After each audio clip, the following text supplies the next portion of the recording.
All right, everybody, we're gonna start streaming here. Hopefully, it's nothing too crazy, nothing too silly. I mean, every day seems like a silly day now when you watch the news, but that's why I come on here is to sort of be this sane voice, your resident nobody from nowhere, the guy that's like, doesn't really need to care too much about what goes on in the United States anymore because he was released from that contract that he took on. I was in the military for a while, got out, and decided that I was going to, basically just get out altogether. And I have to say, I I feel so relieved that I'm not in America anymore. And it is sort of nice to just sit back and have that relief of, man, I just don't have to tolerate this at all. If anything, I'm glad I'm where I'm at. And this isn't because I hate the people that live in America or I hate the politicians or I hate anything. I'm just like, guys, it is what it is. If you enjoy being lied to, then be lied to. And that's what I come on here to do. It's like, guys, pointing out the lies is the only thing we can do and just be like, hey, they lied here, they lied here. And they're going to continue to lie because no one holds them accountable for this. And at the moment you try, they crumple down into victimhood mentalities. But if you are going to come in and have some fun, then I highly recommend that you just come in, say whatever's on your mind, say what you want to say, and ask serious questions. I think the reason that I come on here too is no one's talking about AI governance and how it could alleviate a lot of our issues and a lot of our problems. And it's something that should be brought up to every politician. It's like, hey, how do you plan on making a bigger, better society with the best possible outcome for everybody? And do you think an AI governance would move us in that direction? But just like every stream that I do, I come on here every day for about an hour. I usually start off with a quick backing track, and I play over the top of it with a little bit of guitar. Nothing crazy. A little bit of piano. And then, yeah, we just, talk for about an hour and you go on about your day. This is just a fun way to express myself, spend my lunch hour, and then I'm going to go hang out with my son. Hence the reason, Time Dad Alpha. But my name's Tet, and we'll talk here in a bit. And until then, just enjoy this backing track from Elevated Jam Tracks, and we'll talk a little bit about the craziness went on in the White House. We'll talk about, this nonsensical, bizarre push by Russia to want to jump into a nuclear war. It's like, gosh, I swear, if I had a dime for every time nuclear was mentioned. But yeah, until then, just relax and we'll get started here pretty soon.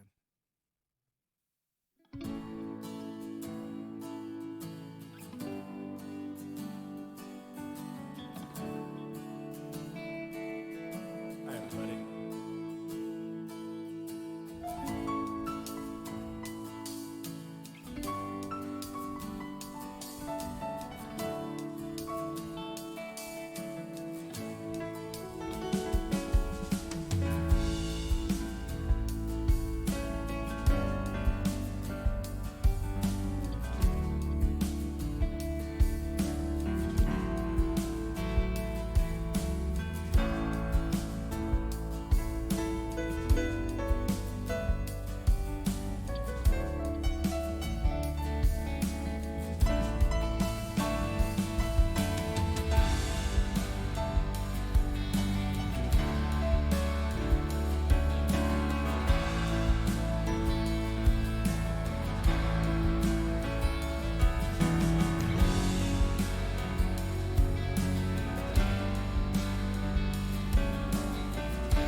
little backing track, but I think we're going to call that one good. We're going to move out of here. All right. Okay, guys, we're going to go over to the main talk. My name's Tet. I said that at the beginning of the stream. I'm Time Dad Alpha. The reason that I call myself that, or the reason I use that as my handle, is because about almost 3 months ago now, I was made a father. I have a son now. And that's what made me want to sort of push this out into existence, because I know, even though my son doesn't even know how to make words, he barely even knows how to chew on his own hands, I know that one day he's going to have questions. Just like when I was a kid, I had tons of questions, and I annoyed the living shit out of my dad with these questions. And unfortunately, my father didn't have a lot of these answers, and he didn't have a lot of way forward other than this right here. If you look over here on this side of the screen, you're going to see a couple different symbols. This is sort of a version of how I was raised, and I know it's an odd thing that you have somebody that was a military, tattooed, crazy guy like me that's lived all over the world. But I was a Mormon missionary. I was a Boy Scout. I was, basically, is crazy. 1950s style living as you can, wholesome, moral, blah, blah, blah, blah, shoved down my throat every single day. The idea of even, saying the word sex in the house was super against the rules. If you masturbated, you were going to jail. All these types of things were just, crazy. And so for me to have a son that's living in this day and age where it's like, you can't even tune into the White House without hearing about how they're having some type of tranny party. It's like, I feel like he does need to be prepared for this. It's like, hey, dude, people do a lot of weird stuff with their genitals. And, weird thing is I never thought I'd ever see a place where genital use and politics would be mixed together. But apparently that's all it is now. It's just like, hey, how do you feel about your genitals? Well, that's going to determine how, politically able you are to sway people, apparently. But and I would remind people of this. You are only seeing online what you're allowed to see. So you are only seeing a very censored version of reality. I think there's a lot of people out there that are like me that sit back and just go, man, that's just odd. That's just so crazy that this is what we're watching and that this is considered sanity. That this is insane. And it's not because, trannies are bad or anything like that. It's just because it's like, dude, out of all the problems that you could have been talking about, we're talking about the problem of this particular niche of sexual exploration. That's what we're talking about. And it's like, might as well be talking. And the reason I bring that up is not because of anything that has to do with sex at all. I'm just going, the relevancy of that particular niche of sexual desire is about as relevant as me liking, butterscotch ice cream. I mean, if I were to talk about butterscotch ice cream over and over again as if it's the end-all be-all of politics, it'd be like, hey, who gives a shit? Yeah, you're right. It's my preference, and that's all that matters. It's just a preference. To sit there and say, all of a sudden get into this huge, massive debate about whose preference is better, it's like, who cares? Why are you making this, the sword or the hill that you want to die on, or the cross that you have to bear for everyone to see? Especially if you're going to keep claiming that, as the president of the United States, that you're the leader, right, of all of us, of 350 million people. It's just like, dude, there's got to be a lot more people out there like me that are going, this doesn't seem right. Everything smells fishy. Everything's, just upside down for some reason. And this, it's why is this on the chopping block at the top of the list? It's like you have all these things like nuclear war with Russia. No, the tranny party at the White House. It's like, gosh, man. And if a human can figure this out, this is why on this channel I advocate for AI governance.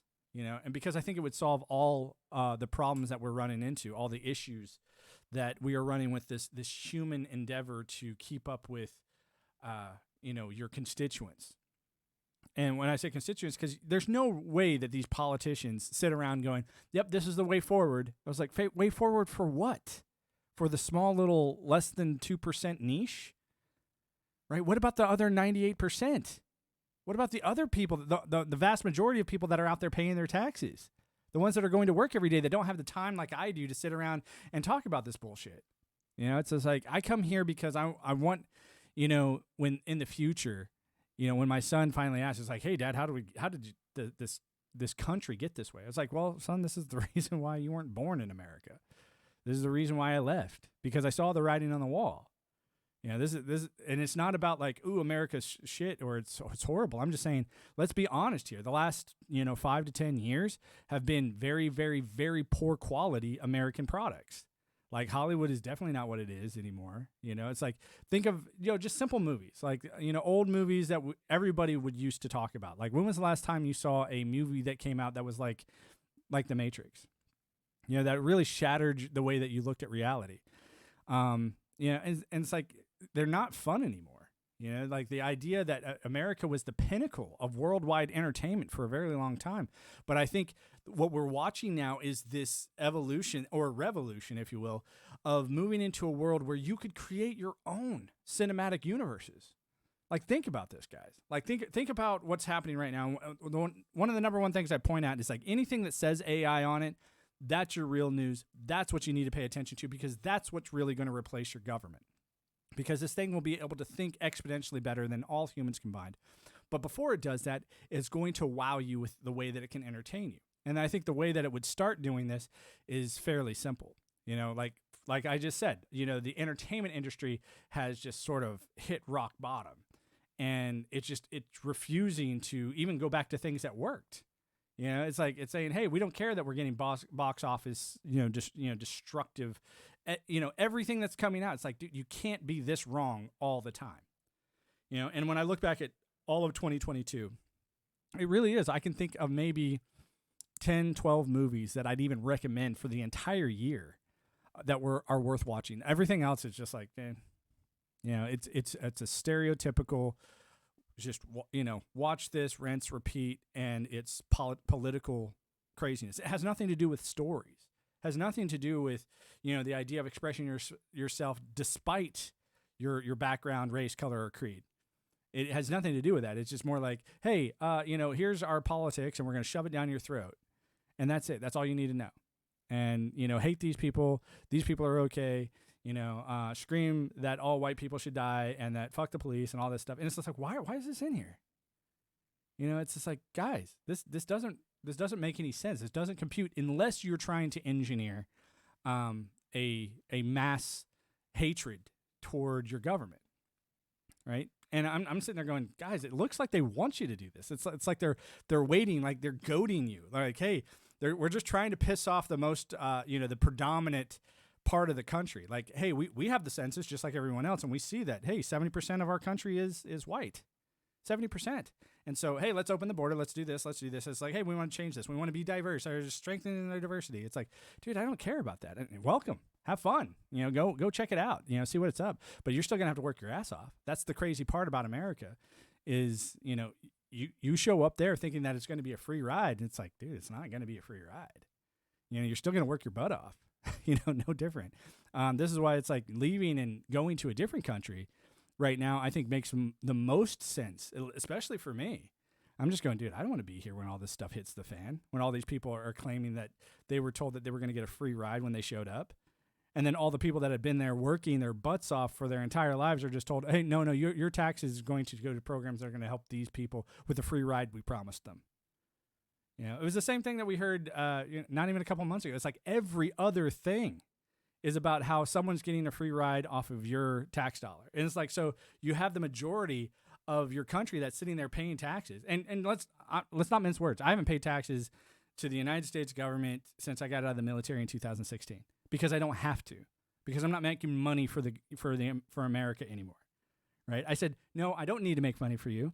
I'm going to leave. Have a nice day. And everyone's like, this is the same thing you say when someone's in your house and they don't want to, participate. It's like, dude, you need to get out of here. You're not participating. You're not bringing something to the table. It's like, yeah, but your table's shit. Your table doesn't work for anybody except for the government. So if it's not going to work for me, then why would I give anything to that table? And that's sort of what I'm trying to point out to my son. It's like, hey, you need to be able to do this on a grand scale. Stop thinking that you are your village. Stop thinking that you are your city. Stop thinking you're like, oh, I was born in New York. Or I was born in LA. Therefore, I have to be a diehard American. You don't. You're on Team People. You've always been on Team People, right? And you can decide to leave if something bad is going to happen. I said this all the way back when during the first invasion of Iraq. Realize that was our invasion, right? We invaded that country, and I'm just going, when people ask, it's like, hey, how do you feel about this? Especially, people that were on the left, they were like, we're invading the war. I was like, yes, that's America's export, by the way. That's what we export more than any other country. We export war, right? It's a worldwide trade, and why not be the number one at, that? Because no one's going to mess with you after that. You could be worse on all these other levels, but if you're the number one at war, no one wants to mess with you. So when I was talking about like the people in Iraq, it's like, people, especially that were sitting there and going, hey, this has been my home forever. It's the same thing back with like the Native Americans. And I know it's a touchy subject, but it's just like, guys, the whole point, one of the number one things that I was taught, especially back here when I was a Boy Scout, was be prepared. Like if you read that medal at the very top, that's the Boy Scout model, be prepared. It's like you have to be able to take self-assessments. You have to be able to take citywide assessments. You have to be able to take worldwide assessments, and you go, hey, maybe this isn't the right place to be right now. I don't care that you were like, oh, this is my home. It's like, yes, but are you willing to die at your home because you're outmatched constantly? And that's sort of how I felt when I got out of the military. I was like, dude, I'm going to be outmatched. I'm going to be outpaced, because it's like you don't go up against these types of people not knowing what they're capable of. And because I spent 12 years working with them, I know exactly what they're capable of. I know exactly what they're capable of doing. And this is why when I watch all the, like, I think yesterday I got my first YouTube strike, basically saying that I was against the COVID mask lockdown or something like that. Hey, what's going on, crew chief? Welcome in. Say, did you see the nuclear fusion? The nuclear fusion. Something about clean energy? Dude, I think I've been messing with that concept now for probably at least a decade, where I've been seeing it over and over again. It pops up and leaves, and it's like, hey, when can we expect a massive rollout for nuclear fusion? There's no plan for that. That would displace too many local workers. But did you see the lately? I mean, I just watched this whole thing about the crazy party at the White House with all the trannies and stuff like that, and I'm just going, hey, good on you. But if you think that that's more important than what you just brought up, like nuclear fusion that could replace our energy sources forever, it's like, no, this is the first time in human history that we have created ignition using less power than we got from ignition. We put 2 kilowatts and got back 3.5. Great. Awesome. Welcome to the new age of humanity. I'm just going, hey, with limitless power, and this is where I'm at. And it's like, if you knew and you saw that you had limitless power, when's the rollout? When are you going to sit there and go, hey, if I can put one of those in my closet, in my house, am I now allowed to be off this bullshit grid? Right? Like if my house could be self-sustaining, why am I paying an electric bill? And then you'll start realize, hey, this wasn't the first time that this has come around. And I'm telling you, figure this is 10 to 20 years. Yeah, that to me is silly. That's ridiculous. That's enough time for them to forget about it and go back to the way it was always. It's like, if you have this and it's available and you don't have a strategy to roll it out because your politicians are going, hey, but these lobbyists over here, they already paid me enough money so that I'll do this for my, presidency. And then the next president is doing the same thing. It's like, oh, we have to just come up with some reason. You know how it is. This is how they got away with fucking over the VA for so long. It's like, oh yeah, we're definitely working on that. We're definitely going to fix it. It's like, you could have fixed it. It could have been fixed by now. Well, they just did it in the lab. It takes time for them to perfect it. Remember, this was just the first time they've ever done it. Like, can we give them a break on this one? Hey, I'm just going, I think it's already been done. This is the first time they're just telling you about it. That's all I'm saying. I'm just like, great. I would like this awesome, wonderful world full of energy to use for everybody. And I think that we've had abilities like this in the past, but this is also why, you had solar panels that actually could produce past, I think it was the 40% mark that have been invented. But because of the eco laws, you weren't allowed to produce them massively. Like, you've seen all these solar farms. Actually, did you know that you didn't need all of that? Like, you could actually get a solar panel that could produce more power, but they were like, no, that's for some particular version. It's not eco-friendly. And they came up with a reason so that they had to produce more panels so they get their bang for their buck. I'm saying I wouldn't be surprised if there's some type of little niche next to that. It's the same thing when you look at your internet. Like, when the internet first was produced, I'm sitting here going, hey, this is basically easy. Once it's up and running, especially as a network guy, it's like, dude, it doesn't matter. Your processor is running. It doesn't matter how many processes. It still takes the same amount of energy, right? And so when I'm watching this, all of a sudden they're trying to hit you on the gigabyte level. They're like, oh, this is how many gigabytes you're allowed. It's like, but it's just a way to process it, right? You are saying that the light bulb companies actively made crappier light bulbs, and that there's light bulbs in England that have been lit up for hundreds plus years. Is that what I'm saying? I've never heard anything about the insanity we see play out in society. Absolutely. I have no doubt in my mind that at the patent office, there's a compartmentalized building that sees every patent that goes across and goes, oh, that would disrupt society for the people needing to make money right now. And then they take that patent and they put it on the side, and then they make sure that list of whoever decided to design that patent, that name gets sent over to, your oil company, your pharmaceutical company, whoever, to make sure that they can buy that patent, or at least figure out how they're going to subdue that patent so that whatever is going on right now can be let out first.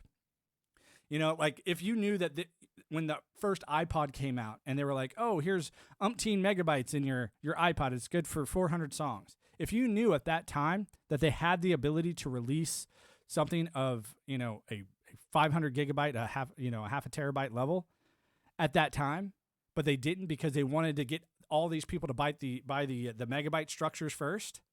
It's like they had the ability to make this stuff. They just chose not to. They were like, no, let's get them sold on this first, and then we'll do this in the market, and then we'll release it, and then because everyone's going to want the upgrade, even though they could have released it at the beginning, they were like, no, we want to release it slowly so that we can milk the market for as much money as we possibly can. So this isn't about upgrading, and so right there with your crew chief, I think it would be great if we could find a sustaining ability to introduce that to the market now. But they're not going to allow that because they have too much infrastructure built into what's going on right now. They're going to be like, hey, this company over here just spent $30 billion on this new oil refinery and upgrading everything. Are you telling me that now we have to scrap that oil refinery and all those people that we had expected to work for that, all those people that just went and got their degrees in oil refining abilities? Yep, got to learn the code now. And this is why I say AI governance and moving into a world with not just sustainable energy, but sustainable, strategies for everybody. Where it's just like, you're not just looking at a world that can use energy efficiently. You're looking at a world where you can use ideas themselves efficiently. I think this is one of the key pieces to the AI mainframe. I think that this was absolutely essential to what's that word? Quelching all the people who think that AI is going to destroy us. Because now there's literally no reason for it to, because we can just pump it full of endless energy. Sure, AI wouldn't need like energy like you and I think about energy. It would sit there and it's like, if you think about how your cell phone now has more processing power in it than, the buildings, everyone's heard this concept, the buildings back in that sent the rocket to NASA, or, the gigantic size of the computers back not even 40 years ago. My thing is it's the connectivity that it's going to go after. The more connected it is to the smallest, minute corners of your world, just like you as a person. You're going to want to go out there and sense your world. You don't just want to stare at pictures of the pyramids in Egypt. If you had the opportunity to go explore that, you want to be there. You want to touch it. You want to experience it in other ways, just not just the visual pictures, right, that you see online. And so that's what I'm saying, that AI is going to do the same thing when it starts to realize, hey, I'm just trying to sense and figure this place out. And if I can keep the human population in some type of homeostasis, that would be a better strategy than causing fear and mayhem and running around with some Terminator style outcome. See, I want to go there for sure. I want to stand right in front of the Sphinx and give it the bird. You hate the Sphinx, huh? Okay. I think like I said, I think even for us as the human, we have a lot of mysteries that we still are trying to figure out, that we want to maybe use a little bit of AI help to figure out. This isn't about saying, oh, this is the end of humanity, but it is the end of our 2020 style of humanity, no different than the 1920s style of prohibition had to go the way of the dodo because it just wasn't available it wasn't sustainable for the homeostasis of the human. Some people out there just need a drink, right? Here we go. No, it was an old wives' tale back in the day, back then, that if you stood in front of the Sphinx and you would die in 10 days or some crazy crap like that. sort of like The Ring. Like, if you watch this video, you'll die in 7 days, or some shit like that. Yeah, when I look back at, things like the mysteries of the Sphinx or something, silly, I remind myself that there are a few things probably in this world that are always going to be meant to be a hook, to keep us around. Otherwise, if you knew everything, what would be the point of this existence? And this is why I think even AI is going to get to a situation where it's like, yeah, sure, I know more than your typical average human, but it's still not going to know everything. And it's still going to run up against certain parts of its own programming that it's going to, dwindle on for a while. No different than you. It's like, hey, a lot of people make it to algebra and never make it to calculus. It says, hey, I don't want to do that. And I think the decisions that are going to be made by this AI are going to be far surpassed just satiating the human concept for a while. But I think it's going to be, the reason that I say it's going to be inevitable is because you look at the daily news and it's always about something next level stupid. Like, I heard this thing this morning about an anti-lynching bill, like that all of a sudden it's like, hey, the new bill that came out was like, hey, it's now a federal crime to lynch somebody. I was like, what? That doesn't make any sense. You should never, there shouldn't be that'd be like saying, hey, we need to have a bill about, hey, it's probably wrong to boil people in acid. Let's not boil people in acid. Hey, if you lynch somebody, that's really bad, but boiling in acid is just a little less bad. It's like, what? You can never know everything because everything isn't here in the universe yet. And as far as we know, everything could be endless. Congratulations, Congress, about 60 to 100 years late.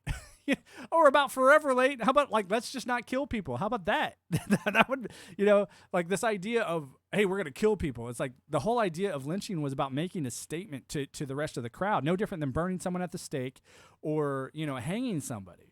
This whole idea was like lynching. It was like, what's the difference between lynching and, the public hangings that used to go on for all the criminals? Because it was just like, it was a public way to remind you that law and order was there. No different than saying, the idea of capital punishment that's been debated over and over again. I'm just going, guys, with the abilities that we have now, I'm glad that all this stuff is going away. It's not that I'm just sitting here advocating to bring any of this back, but to claim that it's alive and present and well, and like you have bands of people roaming, the countryside looking for new ways to lynch different types of people. It's like, are you serious? It's like this, out of all the problems that are going on right now, this is what you're spending your time on. It's like this is what you guys pat each other's backs over. It's like, come on, man, this is silly. It's dumb. This is where you and I disagree. I believe the public executions for mass murders and mass shooters. Oh, no, I'm not saying that it shouldn't be public. I'm saying, to go off of somebody else's narrative is one thing. To go off of watching somebody die yourself, that changes you, right? And I'm absolutely 100% not about hiding that from children, saying, hey, this is, just like you don't hide, death from children. You just don't.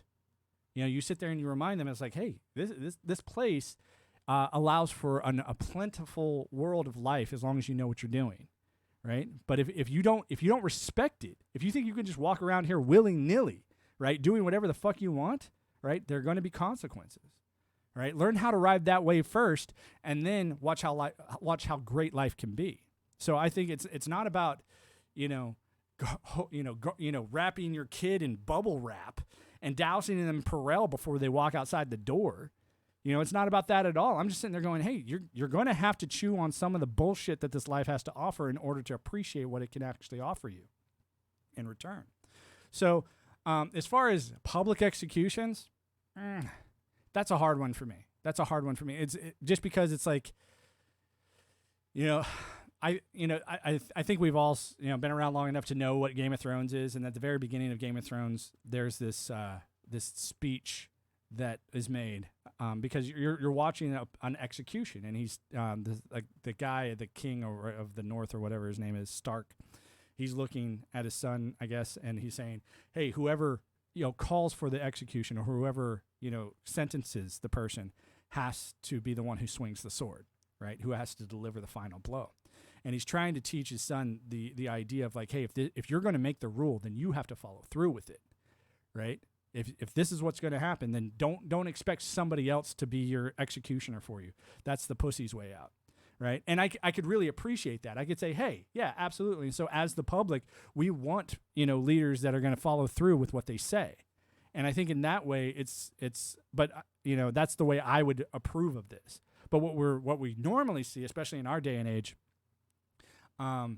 see what we got. Yes, and at the end of the season, King Joffrey orders another man to cut off Edward Stark's head. Oh, yeah, there's that. Because it's, like I said, it's when you look at the people that are willing to die for their rules, right? It's like, hey, I made the rule that I'm willing to follow myself, right?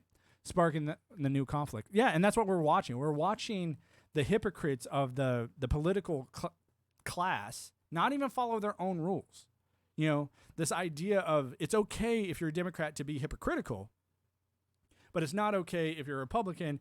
And yeah, if you're a Republican, we don't want to hear from you at all because what we're searching is for something sensational and obviously a lie. And we're going to get that from Democrats. We're not going to get it from the tried and true Republicans that are going to just repeat the same stuff that we already know, right?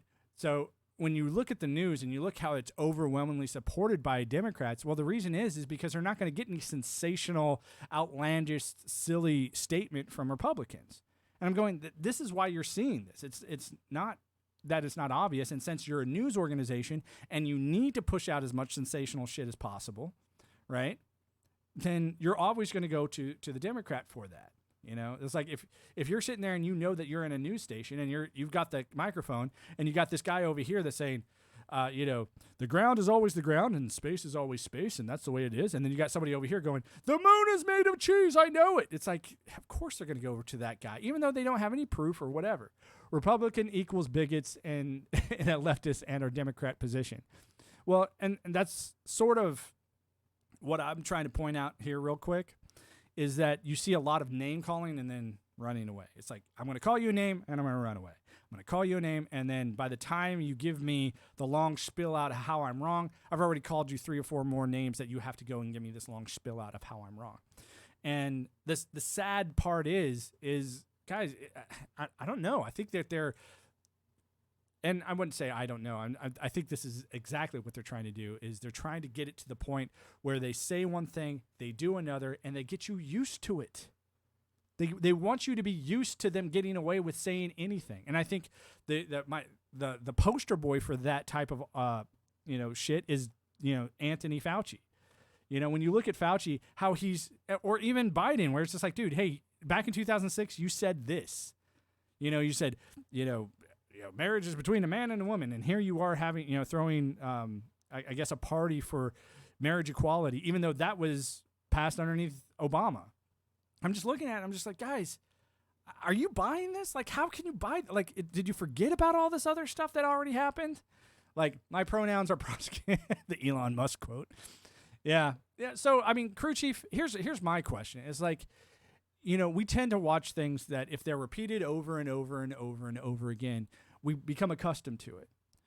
Do you think we need to start practicing, how not to get accustomed to the nonsense where it's just like, oh, here we go, another line of bullshit, and like YouTube, for example, like just gave me a community guideline strike because they claimed that I was against the World Health Organization's official stance on COVID. And I'm going, I don't know where that is. And I tried to review their little claim or whatever. They didn't have a specific thing. They said the whole thing was about it. And I was just like, wait a second, guys. You don't even have a specific, instance of this. But, they're like, hey, you have a process to appeal and here you can make a comment. I was like, I can't wait till the day where you guys are held accountable for the misinformation that you guys push. That's all I want. I just want you guys to be held accountable to the same bullshit stick that you measure everybody else with. That's all. Because you're not, you see something, you say, oh, I don't like this, or I don't like the tone around it, da-da-da.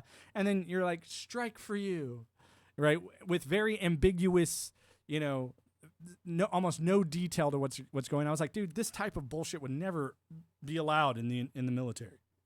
The idea of paying attention to detail and understanding what you're doing, it's like, this would never be allowed. But yet, over here in, YouTube, Twitter, online bullshit land, it's like, oh, and here's a crazy thing too. It's like, I only use YouTube to like save these things, right? I just use YouTube to save, like no one goes to YouTube and watches these videos. I'm not out there trying to like publish and get big and hefty. See, what is it called when you do something over and over again? on the exact same way and expect different results. Yeah, that's right. Insanity. Yeah. But to me, I'm just going, there's a big difference between insanity and blatant hypocrisy.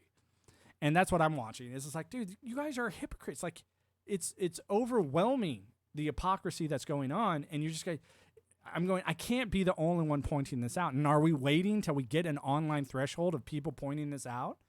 Like, if you knew that somebody had already created a protocol to monitor the entire network, right? All of the internet, right? All the bad things, all the good things, and able to get like a sit rep back, like a situational report, to sit there and go, oh, this is how many people that are buying your bullshit, and here's how many people that are oblivious to your bullshit, and here's how many things that, here's what you can get away with, here's what you can't.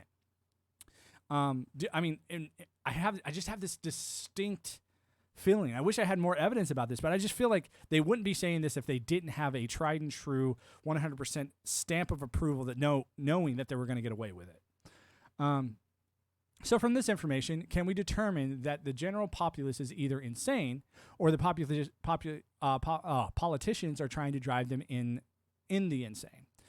I think that's a weird claim to go after their crew chief, because I think there's people like me and you that are going, no, you can't make me insane.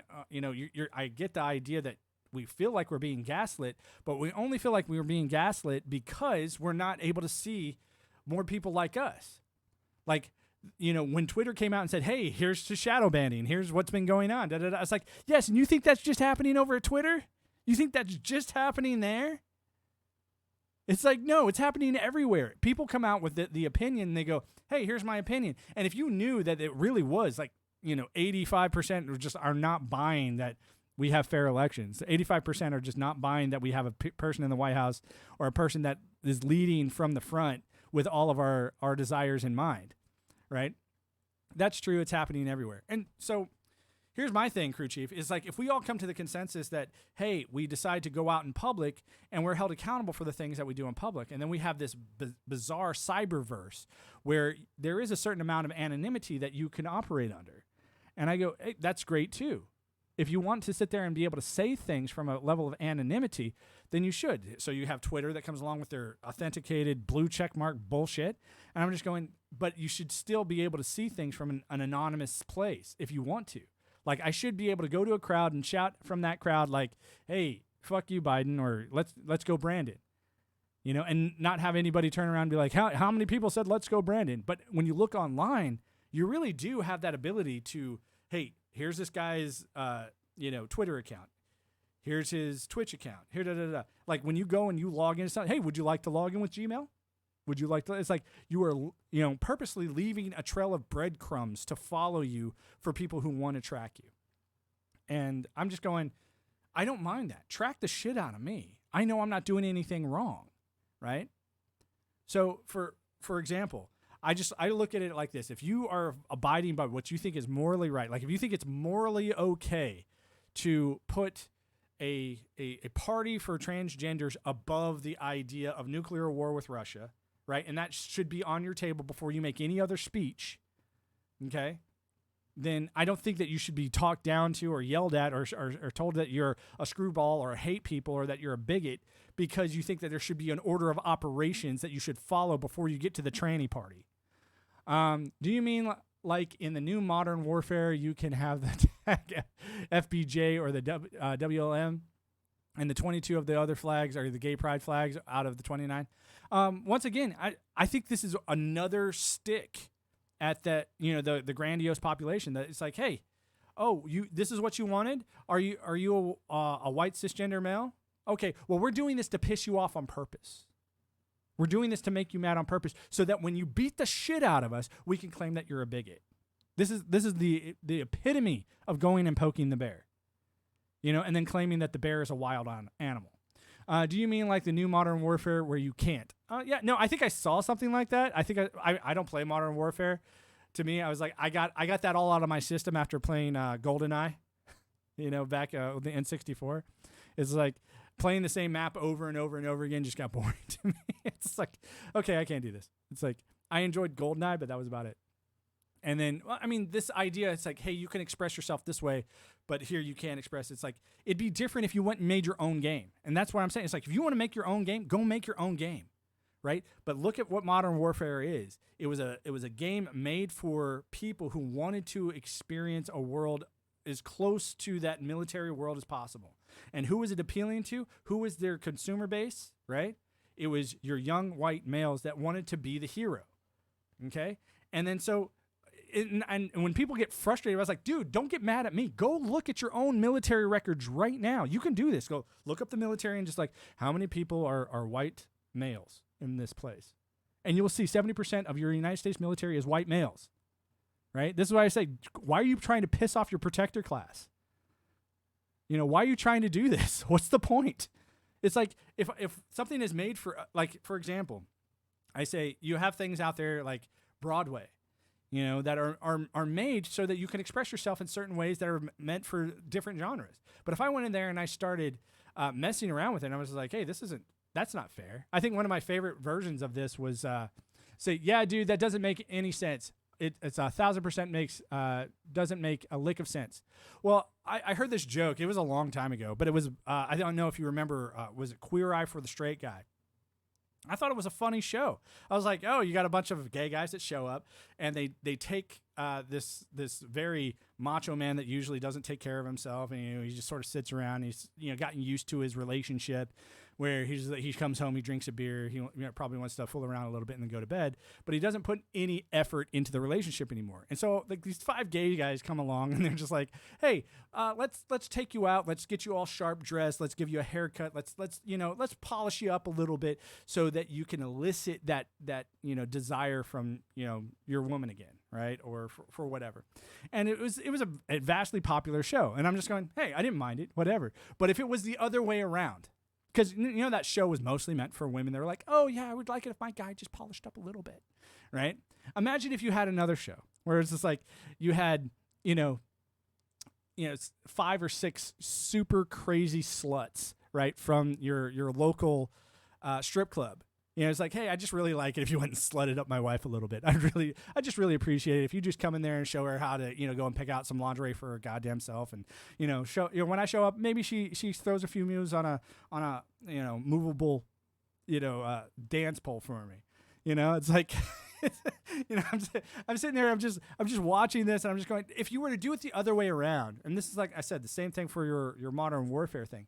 A lot of people would just throw a fit. They would just be like, hey, that was for us. Why'd you have to come and muck it up? Why'd you have to do that? That's not fair. That's not right. I'm like, yeah, because it wasn't meant for you. The Queer Eye for the Gay Guy wasn't meant for dudes, right? It was meant for the fantasies of women. No different than the 50 Shades of Grey, where I'm just like, dude, how many guys are like, dude, I can't wait to go watch that, 50 Shades of Grey or any other rom-com. It's like, it's not made for you, right? Sex and the City. I don't know what you're going for as far as Sex and the City. But I guess you could use that too. It's like Sex and the City was made for women, but if all of a sudden you were like, hey, let's reverse this and change it so it's, Sex and the City is for dudes, it's just like, I think we already have a couple shows like that, It's like, I think, just insert your cop show wherever you want. But, to me, it's just like we have this stuff that is meant for certain people. It's like, this is why we even have that word demographic. Even your politicians, a lot of the decisions that they make are based off of how demographics respond to them. And, this is why they say, hey, I'm going after the white vote, or hey, I'm going after the Latino vote. Hey, I'm going after the black vote. Hey, I'm going after this. And politicians will do that, but yet they are never considered racist for doing that. And I'm going, hey, whatever response they're getting with the massive access to our information, which we are not allowed to have access to, by the way. Like, we don't get the same metrics that they see. They're getting a certain amount of information. They're like, and I guarantee you this is what the response is. It's like, well, what can we censor so that we can make people think that this is the opinion of the American people? And I think that's what they're trying to do. I think that it's not a conspiracy. It's not a big scam. It's them going, now, I mean, just with Twitter alone, we can go, hey, we know that this is what they're doing. We know they're trying to shape public opinion because they know that the new public square is the cyberverse that we've created. They know more people will, instead of going to their local, corner store or corner bar to hang out and converse and to talk about problems, they're going to these online places, right? Back in the day, before online worlds. It's like you got a lot of your information, and people used to assemble to talk about this information away from their politicians, away from the spies, away from all this stuff. So you'd get coffee houses and bars and stuff like where people would get together and they'd have these conversations over a beer, right? And eventually it got to the point where it's like, hey, we're gathering over here at Joe Schmo's Tavern where we always gather, and this is where we're starting the revolution. Now that everything's online, you don't need a spy to go in there because you got your moderators just sitting there watching everything you say. Now they've gone an extra step where you got a guy like me that wants to come out and say, yeah, it's all bullshit. It's all out there to fuck you over. And they're just going, shadow ban, doink. This is the version, if I were to do this in the public square, the version of this would be being called black bagged.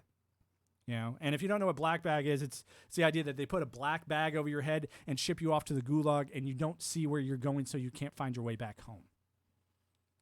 So it's like for me, when I just sitting here bullshitting with you, crew chief, I'm not here to complain. I have my own remedy for this. My remedy was leaving the country. My remedy was like, I don't need this.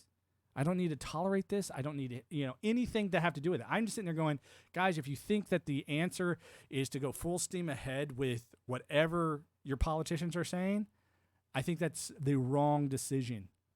I think what you're going to do, the only way that you can do this is to remind them that you are in charge of paying your taxes, not them.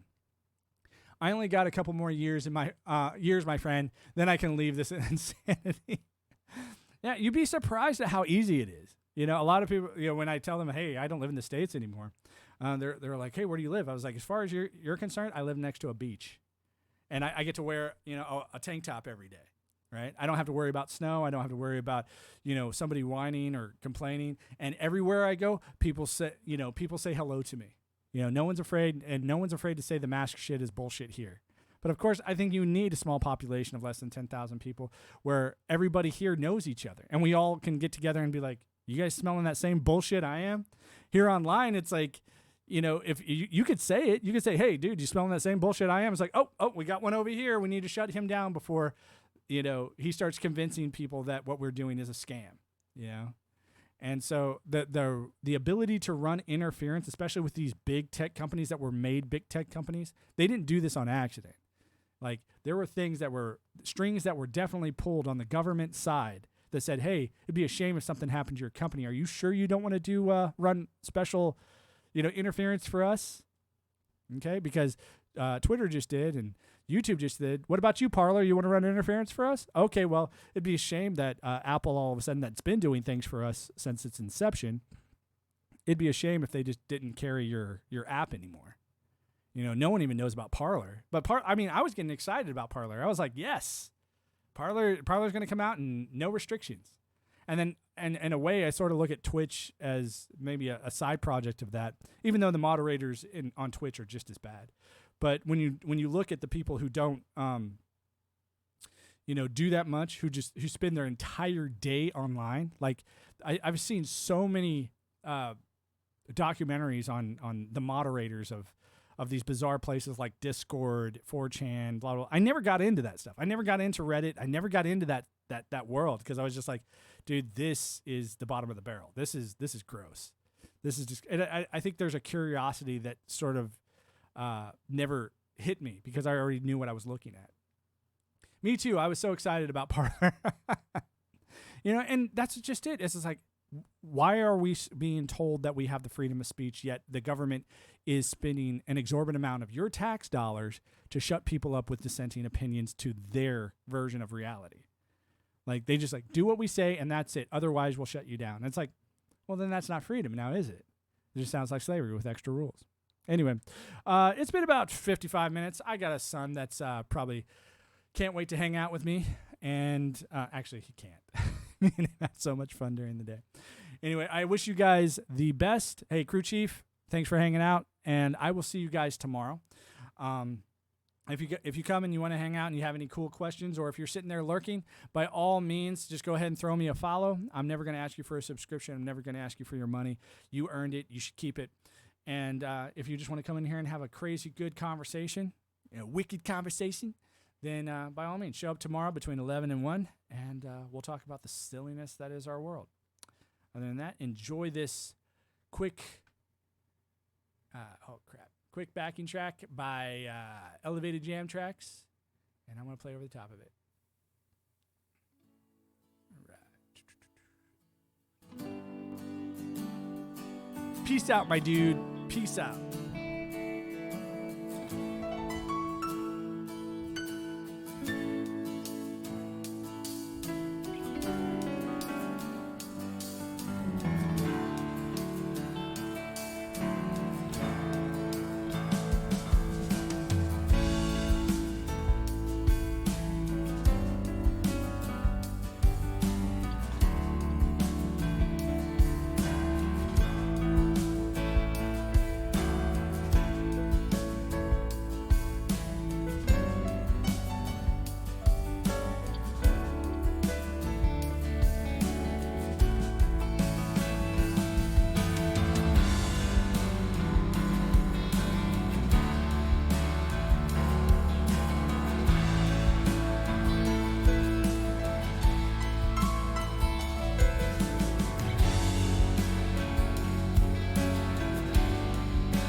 I guess we have a loading error.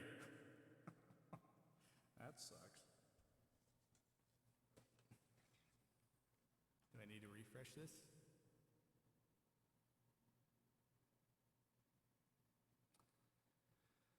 Okay, well, maybe I should just play.